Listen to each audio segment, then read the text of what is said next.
नमस्कार मेरे प्यारे मित्रों, मैं राजेश कुमार पाल आपके अपने YouTube चैनल पॉलिटिक्स वाला में आप सभी का हार्दिक स्वागत एवं अभिनंदन करता हूं। मेरे मित्रों, इससे पहले का जो हमारा वीडियो था वो प्लेटो के संबंध में हमने एक सामान्य परिचय दिया था और आज जो हमारा टॉपिक है वो है प्लेटो की रचनाएं। प्लेटो महोदय की जो रचनाएं हैं आज हम उस पर डिस्कस करेंगे और प्लेटो की रचनाओं पर थोड़ा सा डिस्कशन करने से पहले हम समझते हैं कि कुछ ज़रूरी चीज़ें हैं जिस पर थोड़ा सा डिस्कशन हो जाना चाहिए। जैसे कि प्लेटो की जो रचनाएं हैं वो उसकी जो जितनी भी रचनाएं हैं, जो भी रचनाएं उसने किया है, सब की सब संवाद शैली में लिखी गई हैं और इस संवाद शैली को प्रश्नोत्तरी शैली और डायलॉग मेथड इत्यादि के नाम से भी जाना जाता है। और इस शैली को उसने अपने गुरु सुकरात से लिया है। और दूसरी चीज़ जो हम बताना चाह रहे हैं वो है कि इसकी जो एक तो हो गया शैली और दूसरी चीज़ है इसकी जो पद्धति है, इसकी जो पद्धति है। मतलब कि प्लेटो ने अपने दर्शन का जो प्रतिपादन किया, उसने अपने दर्शन का जो प्रतिपादन किया वो उसने निगमन पद्धति में किया है, यानी निगमन पद्धति के माध्यम से किया है। मित्रों, निगमन पद्धति जो होती है ना, वो एक ऐसी पद्धति होती है जिसमें किसी सिद्धांत को हम स्वीकार कर लेते हैं और फिर उसके बाद उसे विशेष घटनाओं पर अप्लाई करते हैं और उसके बाद उस संबंध में एक निष्कर्ष निकालते हैं। इसीलिए जो निगमन पद्धति होती है उसको विश्लेषणात्मक पद्धति और दार्शनिक पद्धति, इस पद्धति को, निगमन पद्धति को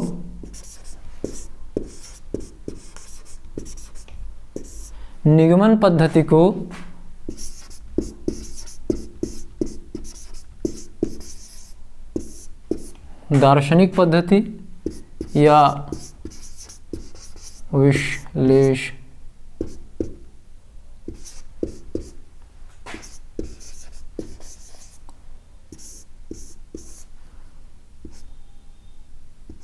विश्लेषणात्मक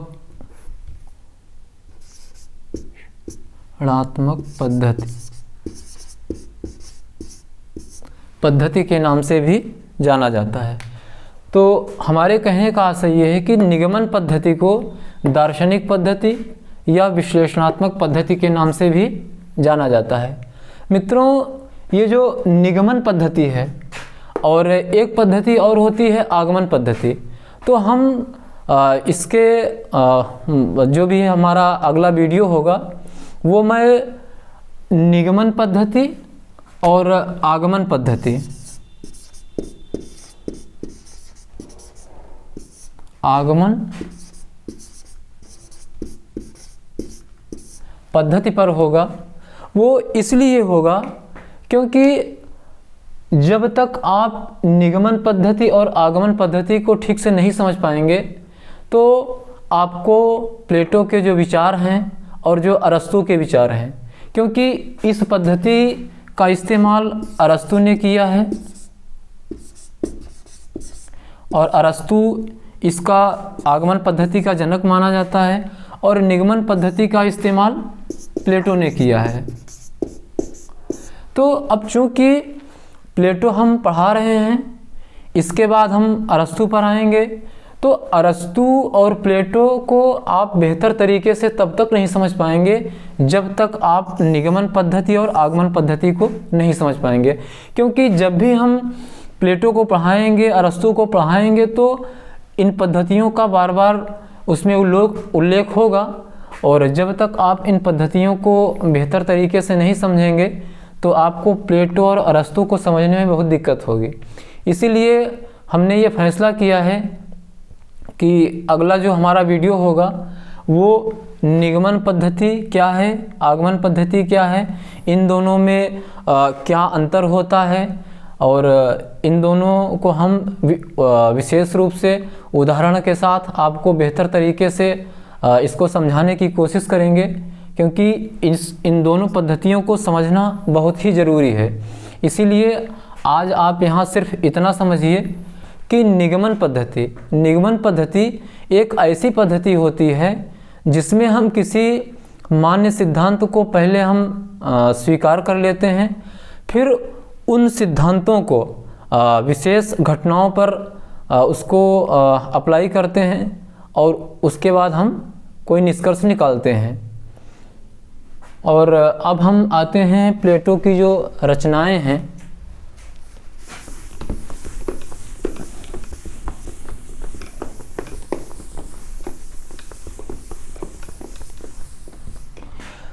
मित्रों, प्लेटो जो कि राजनीतिक दर्शन का पिता माना जाता है, तो प्लेटो की जो रचनाएं हैं वो कुल रचनाएं 38 मानी जाती हैं, लेकिन जो प्रामाणिक रचनाएं हैं प्लेटो की, जो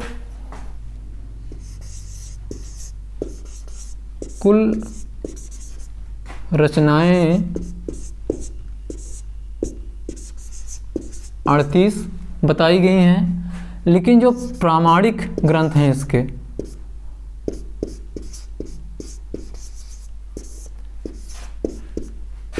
प्रामाणिक ग्रंथ वो 28 हैं। प्लेटो की कुल रचनाएं 38 बताई जाती हैं, लेकिन जो प्रामाणिक ग्रंथ हैं, जो प्रामाणिक रचनाएं हैं वो 28 हैं। और प्लेटो की जो रचनाएं हैं इसका संपादन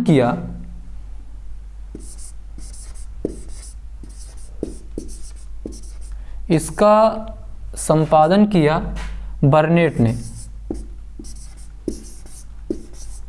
बर्नेट महोदय। और प्लेटो की जो रचनाएं हैं इन सभी रचनाओं का अंग्रेजी अनुवाद किया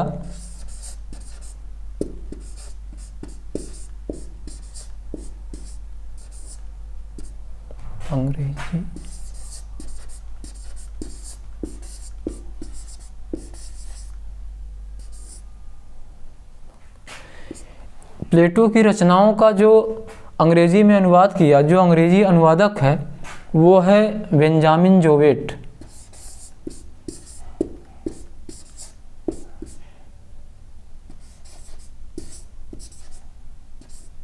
बेंजामिन जोवेट।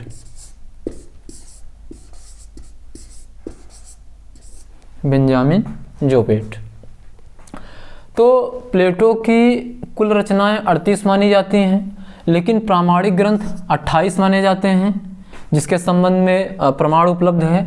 और प्लेटो की रचनाओं का संपादन किया बर्नेट ने, और प्लेटो की रचनाओं का अंग्रेजी में अनुवाद किया बेंजामिन जोवेट ने।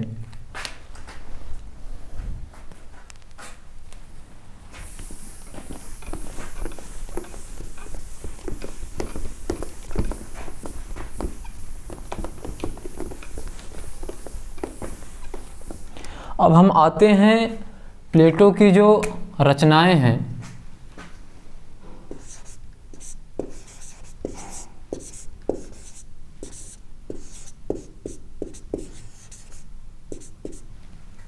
प्रमुख ग्रंथ।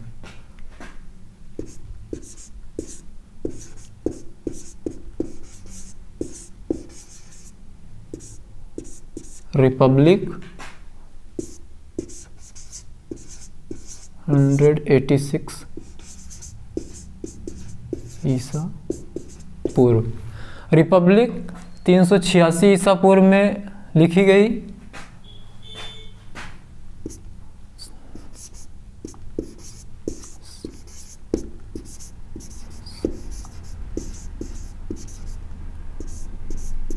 स्टेट्समैन या पॉलिटिकस।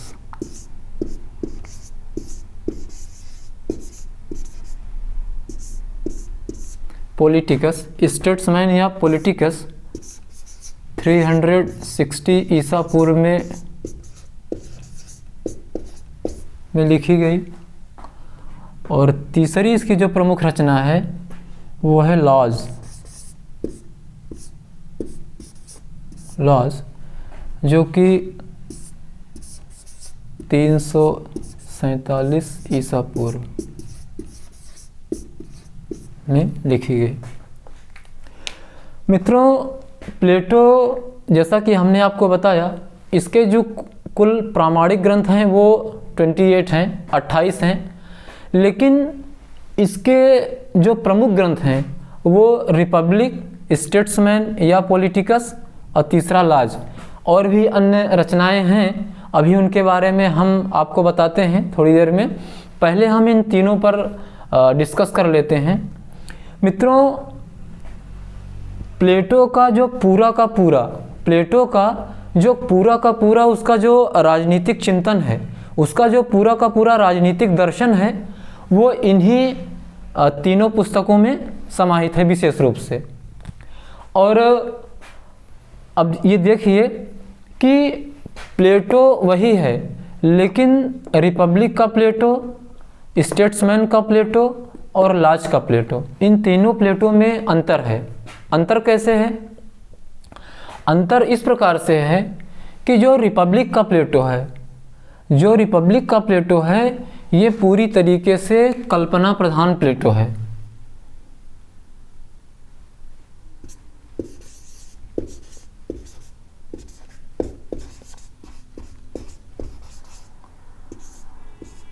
यहाँ का प्लेटो जो है वो कल्पनाशील है, युवा है, इसके विचारों में जो यथार्थता है वो उसका अभाव है। पूरी तरीके से मतलब वो युवा था और कल्पना लोक में विचरण करता है। और इस संबंध में उसने जो आदर्श जो राजा है, वो दार्शनिक राजा, फिलासफर किंग का जो विचार है, वो आप देखते हैं कि किस प्रकार से उसमें व्यवहारिकता का अभाव है, वो तमाम प्रकार की चीज़ें हैं। और फिर जो स्टेट्समैन है, मित्रों, स्टेट्समैन को पॉलिटिकस के नाम से भी जाना जाता है। एक चीज़ आप ये ध्यान में रखिएगा, एक है पॉलिटिक्स, एक किताब है पॉलिटिक्स,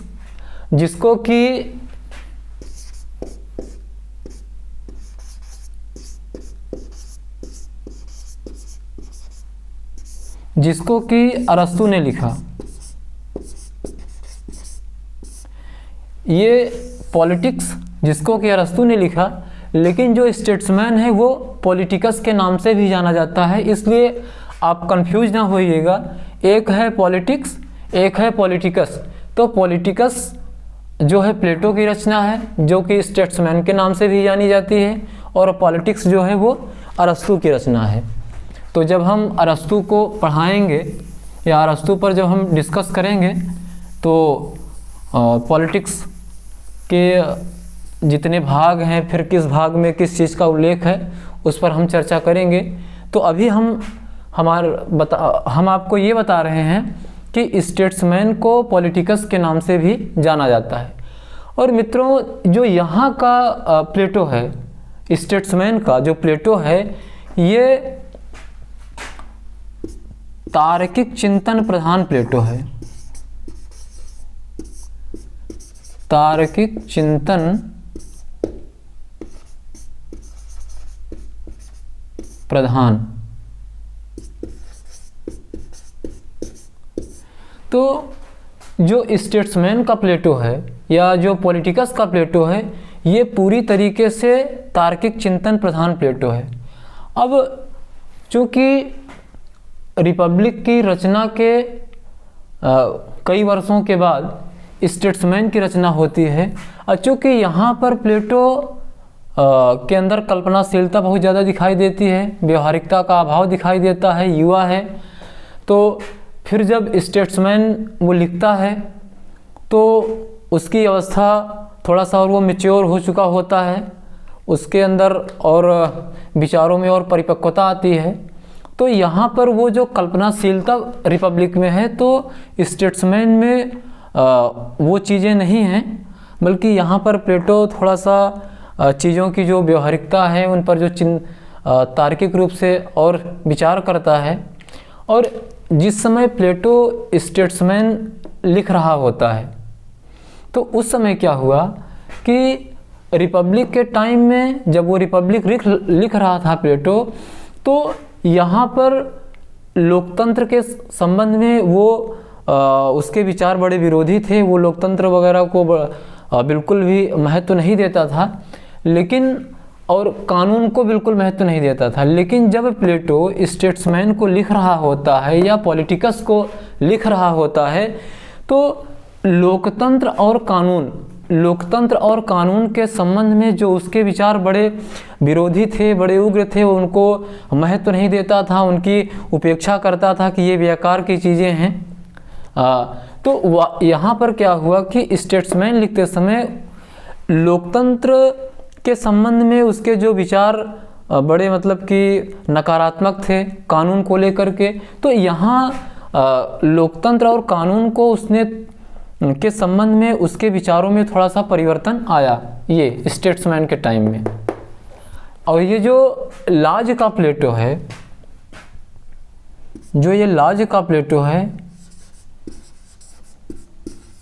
ये यथार्थवादी प्लेटो है। यथार्थवादी प्लेटो। जो लाज का प्लेटो है वो यथार्थवादी प्लेटो है।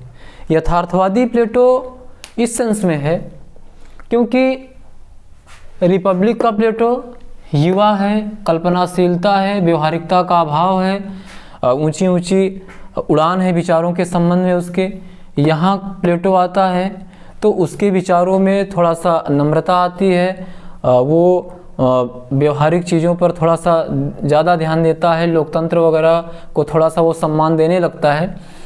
लेकिन जो लाज का प्लेटो है ये यहाँ पर प्लेटो पूरी तरीके से व्यवहारिक है, यथार्थवादी है, वास्तविकता के धरातल पर खड़े होकर के सोचता है कि क्या इस संसार में संभव है, उस हिसाब से सोचता है।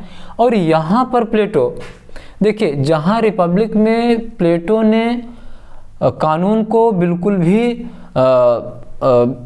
भी उसने उसको महत्व नहीं दिया, उसकी घोर उपेक्षा किया, उसको बेकार की चीज़ बताया, वही प्लेटो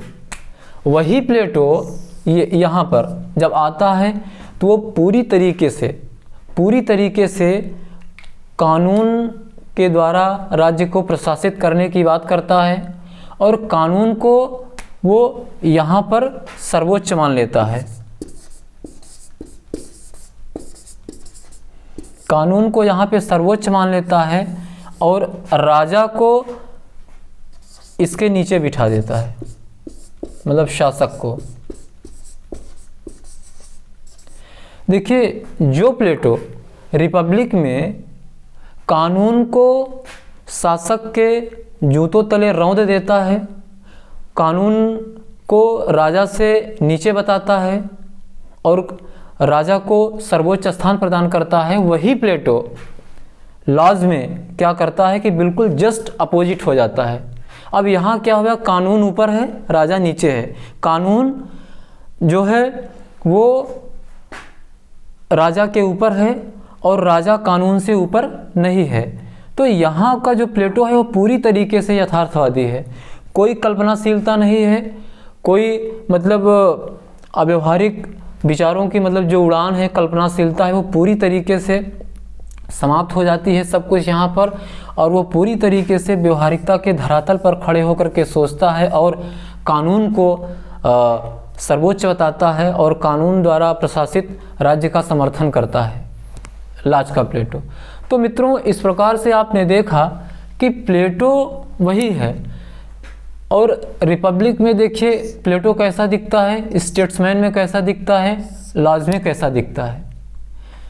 तो ये अंतर आपको स्पष्ट दिखाई दे रहा है कि रिपब्लिक का प्लेटो, स्टेट्समैन का प्लेटो, लॉज का प्लेटो किस प्रकार से एक दूसरे से भिन्न है। मित्रों, अगर इसको हम एक व्यवहारिक उदाहरण के द्वारा, जो कि जिससे कि हर आदमी उन दौर से होकर गुजरता है। अगर हम बताना चाहें तो जैसे मान लीजिए कि एक आदमी है, जब वो युवा होता है तो उसके अंदर ऊंची ऊंची उड़ानें होती हैं। वो सोचता है कि हम ये कर लेंगे, वो कर लेंगे, जितनी भी चीज़ें हैं समाज में, गड़बड़ियाँ हैं, जो भी गलत चीज़ें हैं, हम सबको समाप्त कर देंगे। लेकिन देखिए, सोचना एक अलग बात है, और उसको व्यवहारिकता के धरातल पर लागू करना वो अलग बात है। और वही व्यक्ति युवा अवस्था में ऐसा सोचता है, लेकिन जब वही व्यक्ति 35-40 की उम्र पार कर जाता है तो 28 साल 30 साल की अवस्था में जो उसके अंदर विचारों की एक ऊंची ऊंची उड़ान होती है कि हम ये कर डालेंगे, वो कर डालेंगे, तो वहाँ पर उसको व्यवहारिक ज्ञान होता है, थोड़ा सा वो व्यवहारिकता की तरफ अग्रसर होता है। और वही व्यक्ति जब 60 की एज पार कर जाता है तो पूरी तरीके से, चूँकि उसे युवावस्था का भी अनुभव वो ले चुका होता है, और जो 40 से लेकर के 60 साल की जो एज होती है उसका भी वो अनुभव ले चुका होता है। तो जब 60 के ऊपर वो पहुंचता है तो सारे अनुभवों से सीख लेते हुए वो पूरी तरीके से व्यवहारिक हो जाता है, यथार्थवादी हो जाता है। कि कहना अलग बात है और करना अलग बात है। तो क्या संभव है, क्या किया जा सकता है, तो जो संभव है, जो किया जा सकता है, वो उसी के आधार पर सोचेगा। ठीक यही चीज़ प्लेटो पर अप्लाई होती है कि युवा था प्लेटो तो ऐसा था, जब वो 40 के पार आता है तो ऐसा हो गया, फिर जब और वो अपनी वृद्धावस्था की ओर आता है तो फिर लाजमी वो ऐसा हो जाता है। अब प्लेटो की जो कुछ अन्य प्रमुख रचनाएं हैं उस पर हम थोड़ा सा चर्चा कर लेते हैं।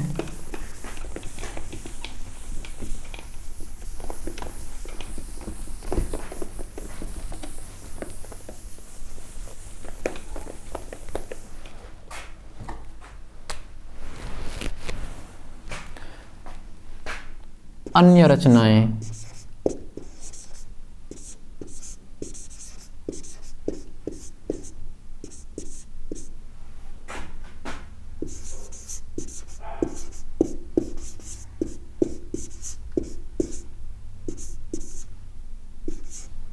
अपॉलॉजी,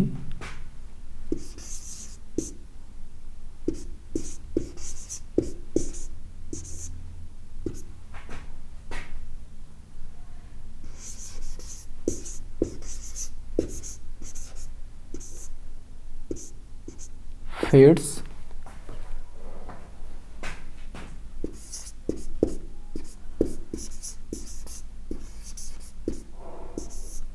गॉर्जिया। तो मित्रों, ये जो प्लेटो की जो कुछ अन्य प्रमुख रचनाएं हैं, तो जैसे आपकी अपॉलॉजी हो गई, क्रीडो हो गया, फेडस हो गया, गार्जिया हो गई, और अपॉलॉजी, क्रीडो, फेडस, गार्जिया,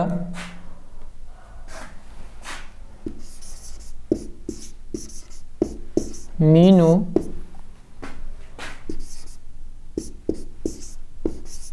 प्रोटेगोरस,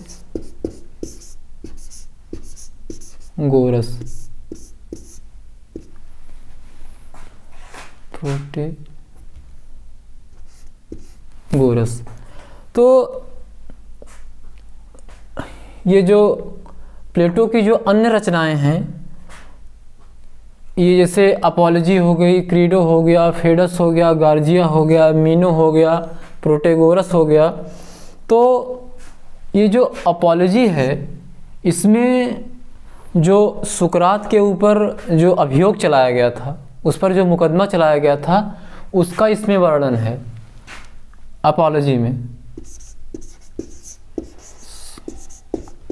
सुकरात के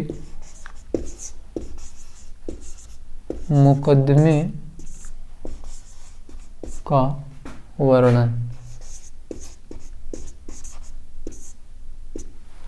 तो मित्रों, इसमें जो एपोलॉजी है, एपोलॉजी में सुकरात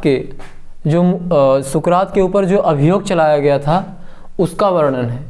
इसी प्रकार से जैसे क्रीडो हो गया, फेडस हो गया, गार्जिया हो गया, तो ये इसकी तमाम प्रकार की रचनाएं हैं और इन सब में भी तमाम सारी चीज़ों का उसने उल्लेख किया है।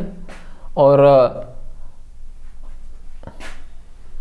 जैसा कि हमने आपको बताया कि जो एपोलॉजी है ये सुकरात के मुकदमे से संबंधित है, तो उस पर जो अभियोग चलाया गया था तो उसी चीज़ का इसमें उल्लेख किया गया है।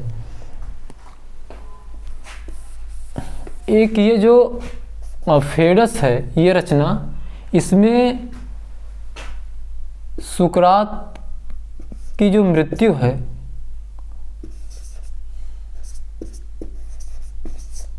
सुकरात की मृत्यु का मार्मिक चित्रण किया गया है।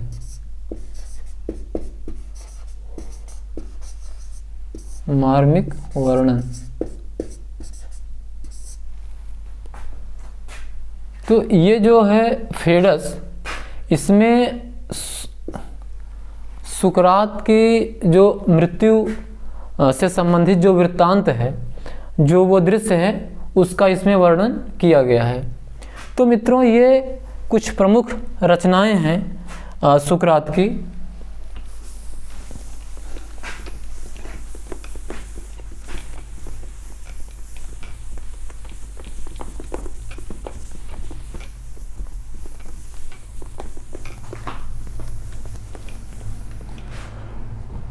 और प्लेटो की जो भी रचनाएं हैं, प्लेटो ने जितनी भी रचनाएं किया हैं उस सभी में उसका जो नायक है, उसका जो हीरो है, उसने अपने गुरु सुकरात को बनाया है। प्लेटो की सभी रचनाओं में जो नायक है, जो या हीरो है, वो सुकरात है।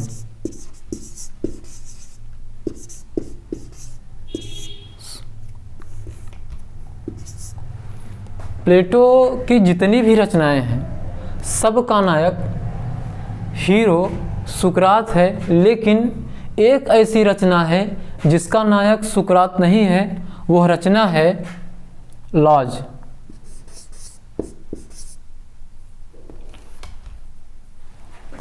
वो रचना है लॉज।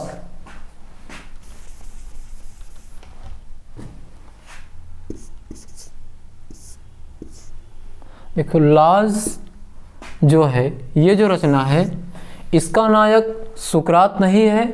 इसको छोड़ करके, लॉज को छोड़ करके जितनी भी रचनाएं प्लेटो की हैं, सबका नायक सुकरात है। अब चूंकि प्लेटो सुकरात का शिष्य था, और आप इस बात को समझ सकते हैं कि कोई भी जो छात्र होता है, उसके जीवन पर उसके गुरु का बड़ा ही असर होता है। वो जो भी विद्यार्थी होते हैं, ठीक वही चीज़ प्लेटो पर भी लागू होती है। और सुकरात से उसने बहुत सारी चीज़ें लिया, सुकरात से उसने बहुत सारी चीज़ों को सीखा। और सुकरात को हम ये कहें कि सुकरात अगर प्रसिद्ध हुआ तो अपने शिष्य प्लेटो की वजह से, क्योंकि सुकरात ने मतलब जो भी अपने विचार प्रस्तुत किए तो वो लिखित रूप में नहीं थे, वो तो ऐसे प्रश्नोत्तर के रूप में लोगों से किसी भी विषय पर बात करते थे और इसी प्रकार से चीज़ें चल रही थी। लेकिन सुकरात के जो विचार थे, सुकरात के जो दर्शन थे, उसको तो लिपिबद्ध किया, लेखन का कार्य प्लेटो ने किया। अब प्लेटो की वजह से ही सुकरात जो है प्रसिद्ध होते हैं। और शायद प्लेटो ने अगर सुकरात के विचारों को दुनिया के सामने न लाया होता तो दुनिया सुकरात से अपरिचित रह जाती। तो इसलिए सुकरात प्रसिद्ध हुए अपने प्रिय शिष्य प्लेटो की वजह से। तो अब चूंकि प्लेटो सुकरात का शिष्य था, तो जैसा कि हमने आपको बताया कि शिष्य के ऊपर तो गुरु का प्रभाव रहता ही रहता है और रहना भी चाहिए, क्योंकि बहुत सारी चीज़ें एक शिष्य अपने गुरु से सीखता है। तो जो गुरु ऋण होता है वो अपने गुरु को एक प्रकार से सम्मानित करने का, अपने गुरु का सम्मान करने का, ये सब एक तरीके होते हैं कि भाई फला टीचर से हमने ये सीखा, फला टीचर से हमने ये सीखा। तो उसी प्रकार से प्लेटो के ऊपर सुकरात का बहुत प्रभाव था। और प्लेटो की जितनी भी रचनाएं थी उन सब पर सुकरात का बड़ा स्पष्ट प्रभाव था। लेकिन प्लेटो की दो रचनाएं ऐसी हैं, प्लेटो की दो रचनाएं ऐसी हैं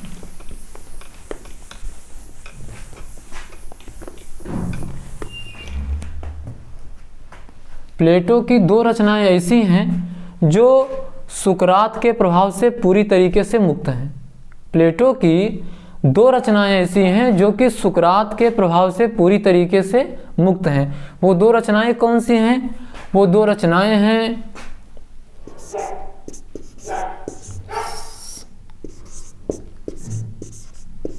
स्टेट्समैन या पॉलिटिकस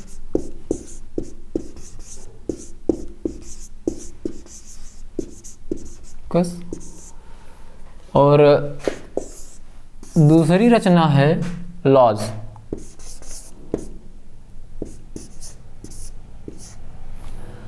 तो मित्रों, मैं ये बता रहा हूँ कि जिस प्रकार से हर विद्यार्थी के ऊपर अपने शिक्षक का प्रभाव होता है, ठीक उसी प्रकार से प्लेटो के ऊपर सुकरात का प्रभाव था। और प्लेटो की जितनी भी रचनाएं थी उसमें से दो रचनाएं ऐसी हैं, ये रचनाएं ऐसी हैं दो जिस पर सुकरात का प्रभाव नहीं है और ये सुकरात के प्रभाव से पूरी तरीके से मुक्त हैं। वो रचना है स्टेट्समैन पहली और दूसरी है लॉज। तो अब आप देखिए कि जो एक सामान्य चीज़ होती है कि हर विद्यार्थी के ऊपर अपने शिक्षक का प्रभाव होता है और प्रभाव होना भी चाहिए, क्योंकि एक विद्यार्थी अपने शिक्षक से बहुत कुछ सीखता है। और ठीक उसी प्रकार से प्लेटो के ऊपर सुकरात का बहुत प्रभाव था और प्लेटो ने जितनी भी रचनाएं की हैं उसकी मतलब जो भी लेखनी है उन सब पर सुकरात का प्रभाव है, लेकिन दो को छोड़ करके। वो रचना है स्टेट्समैन और लॉज।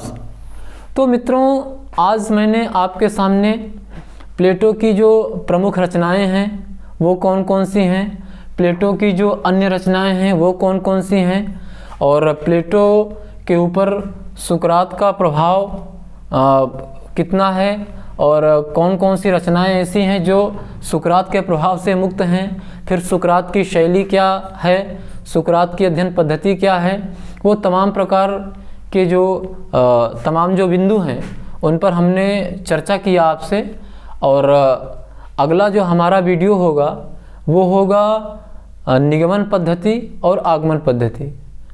और ये दोनों इसलिए हम पढ़ाएंगे अगले वीडियो में क्योंकि हमने आपको बताया कि जब तक आप इन दोनों पद्धतियों को अच्छी तरीके से नहीं समझेंगे, अच्छी तरीके से उनके बारे में आपको जानकारी नहीं होगी, आपको प्लेटो और अरस्तू को समझने में दिक्कत होगी। इसीलिए हमारा जो अगला वीडियो होगा वो निगमन पद्धति और आगमन पद्धति क्या है, इनमें क्या अंतर है, इसको हम बहुत ही कायदे से उदाहरण के साथ आपको समझाएंगे और आपको अच्छी तरीके से समझ में आएगी और इससे आपको बेहतर नॉलेज लेने में आसानी होगी। और तब तक के लिए धन्यवाद, नमस्कार, गुड नाइट।